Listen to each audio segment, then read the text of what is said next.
Alors, quand on s'est lancé dans la rédaction du roman, dans la trame scénaristique, moi je voulais absolument qu'il y ait une histoire de bleuet. Parce que de toute façon, avec le travail qu'on menait déjà sur le champ de bataille avec les enfants, on était amené à travailler avec l'association du Bleuet de France. Et c'est un symbole fort qui est aujourd'hui le symbole de la Grande Guerre en France. Et d'ailleurs, cette petite fleur de bleuet, beaucoup de gens la portent lors de cérémonies commémoratives. Donc ça, c'était pour moi une contrainte. Il fallait que ça tourne autour de cette fleur de bleuet. Et puis bah, du coup, il fallait lui donner une histoire, comment elle arrive là, qu'est-ce qu'on va en faire, à quoi ça va servir, qu'est-ce que ça va... Elle va véhiculer quelque chose, mais quoi, comment, enfin, du coup, on en a beaucoup discuté toutes les deux. Donc c'est vrai, cette petite fleur de bleuet, elle est trouvée aujourd'hui par un de nos héros qui vient de perdre son grand-père et qui se rend dans la chambre de son grand-père et qui décide de repartir avec un petit trésor qu'il aurait chippé pour garder une trace, quoi. Donc effectivement, voilà, il trouve cette fleur de bleuet et sur l'enveloppe, enfin, cette fleur de bleuet, elle est dans une enveloppe et c'est marqué René. Donc c'est très énigmatique, il ne sait pas du tout ce que c'est. Et il la prend dans sa poche avec lui parce qu'il sait qu'il va aller visiter le champ de bataille avec ses parents et que pour l'histoire familiale c'est important parce que comme dans presque toutes nos familles, on a tous quelqu'un qui a fait la Grande Guerre. C'est le cas pour cette famille-là aussi. Donc voilà, ils ont attendu que les enfants soient suffisamment grands et là ils vont les emmener. Donc notre petit Zach, il prend avec lui sa fleur de bleuet parce que il vient de la piquer dans la chambre de son papy et puis voilà, il se dit c'est vieux, enfin voilà. Donc cette petite fleur de bleuet, elle part à Verdun avec la famille et c'est elle qui va se retrouver du coup au cœur de cette quête, quoi. Donc l'argument, si j'ose dire, de voyage qui finalement n'a pas été une porte temporelle au milieu de la cour du château, c'est un petit chat magique, hein, un petit chat qui a des pouvoirs magiques et qui fait passer les enfants jusqu'au XIIIe siècle. Là, c'est une formule d'ailleurs. Oui, il y a une formule. Oui. Et là, moi j'ai travaillé hein, avec la mission du Poilu. Hein, j'ai fait la visite et puis j'ai rempli le cahier. Hein, Et donc il y avait déjà quelque chose de préexistant, c'est-à-dire qu'il y avait déjà les 3 enfants avec un petit robot. Donc on est reparti de ce petit robot. Et là, avec Isabelle, on a beaucoup discuté. Il nous fallait construire quelque chose aussi qui était le prétexte au voyage temporel. Et donc, nous sommes appuyés sur ce petit robot. Il n'avait pas de nom à l'époque. Il n'avait pas de nom, donc j'ai beaucoup cherché. Et j'ai trouvé, alors je ne sais plus comment, mais ça a été assez rapide. J'ai trouvé Kairos. Ce mot Kairos qui veut dire c'est l'instant T. Avant l'heure, c'est pas l'heure, après l'heure, c'est plus l'heure, c'est maintenant. Et je trouvais que pour un voyage dans le temps, il fallait. Enfin, Kairos, ça lui allait comme un gant. Oui, et d'autant qu'on voit d'ailleurs que donc ils sont censés retrouver le fameux René, et donc ils mettent un petit moment à comprendre ce qui se passe, et à comprendre que c'est ça qu'il faut qu'ils cherchent, mais effectivement, à chaque fois, ils tombent pas au bon moment. Il était là, il est plus là.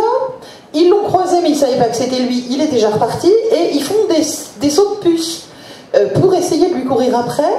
Et par là même, ils découvrent à chaque fois des moments de la Grande Guerre. C'est pour ça que j'ai fait le lien avec... parce que moi, quelque part, je me voyais aussi visiter quelque part le site ou le mémorial avec... J'avais bien la sensation qu'on voulait me montrer des choses, et c'est comme si j'avais droit à une visite guidée de la Grande Guerre à travers des événements, et surtout, ce qui est très prenant dans le livre, c'est qu'on est dans le quotidien, effectivement, c'est pas un livre d'histoire qui met des grandes phrases, etc. C'est ces gamins qui, par exemple, ils ont faim, on leur donne une pomme, à un moment donné, un des gamins leur dit, le petit Léon leur dit, venez à la maison, je vais vous donner à manger, et il prend une grosse tranche de pain, et il tartine du saindoux. Et là, les gamins se disent, oh là là, qu'est-ce que c'est que ça, saindoux, nous on n'aime pas trop. Bon, ils ont faim, ils mangent. Mais voilà, et on découvre aussi le quotidien. Ils vont dormir dans la paille dans une grange. Ça a l'air d'être assez courant, voilà, bon. Et c'est vraiment intéressant de découvrir le quotidien.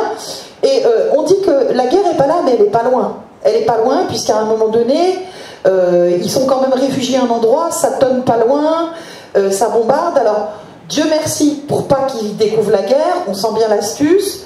Kairos se met à vibrer et leur dit « Ah, il va falloir refaire un saut parce que... voilà ». Et donc ils évitent effectivement le carnage. Mais on sent, et ça les inquiète, ça les angoisse. Ils sentent quand même que la guerre n'est pas loin. Et puis ce qui est aussi impressionnant, c'est qu'à plusieurs moments, par exemple le petit Léon, quand il quitte son village en disant « Je vous accompagne », eux ils savent que le village va être rasé. Mais ils ne peuvent pas lui dire. Donc enfin voilà, c'est assez intéressant tous ces petits paradoxes et ce côté quotidien. Et on sent bien les recherches qu'il y a eu en fait.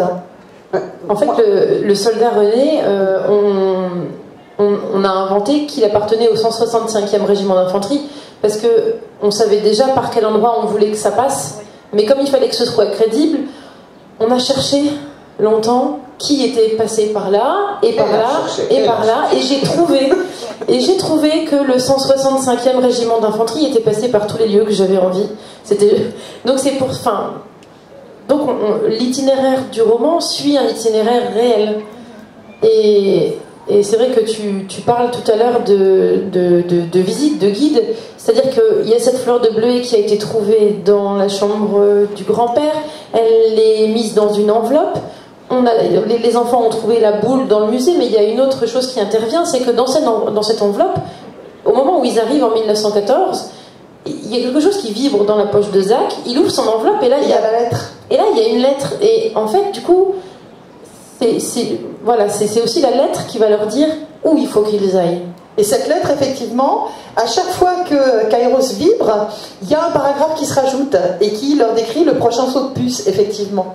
Donc ça, c'est intéressant parce que c'est le côté jeu de piste où au départ, ils ne comprennent pas ce qui se passe et où ensuite, ils commencent à prévoir, à anticiper et à comprendre pourquoi on les fait ressauter.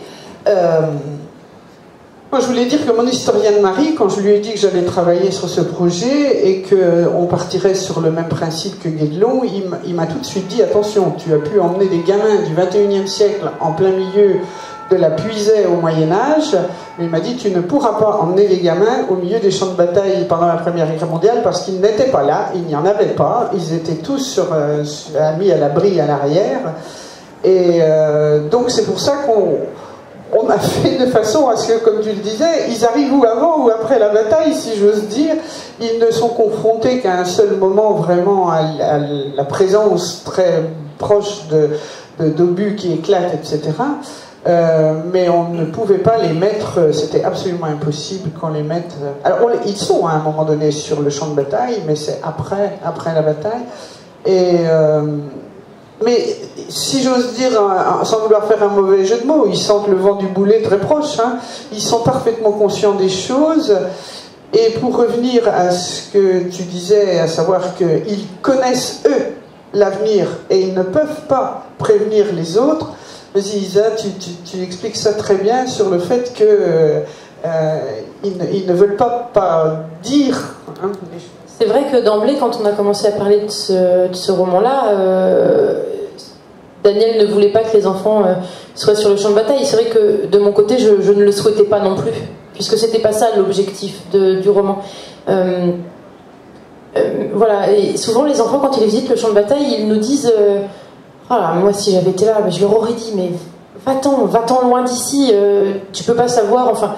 C'est vrai que quand on est dans un lieu comme ça où on sait qu'il s'est passé une catastrophe, on se dit si moi j'y étais, si j'avais eu la possibilité de leur dire je sais ce qui se passe, il est encore temps que tu t'en ailles, voilà, pour sauver la vie de gens à qui on s'est attaché, voilà.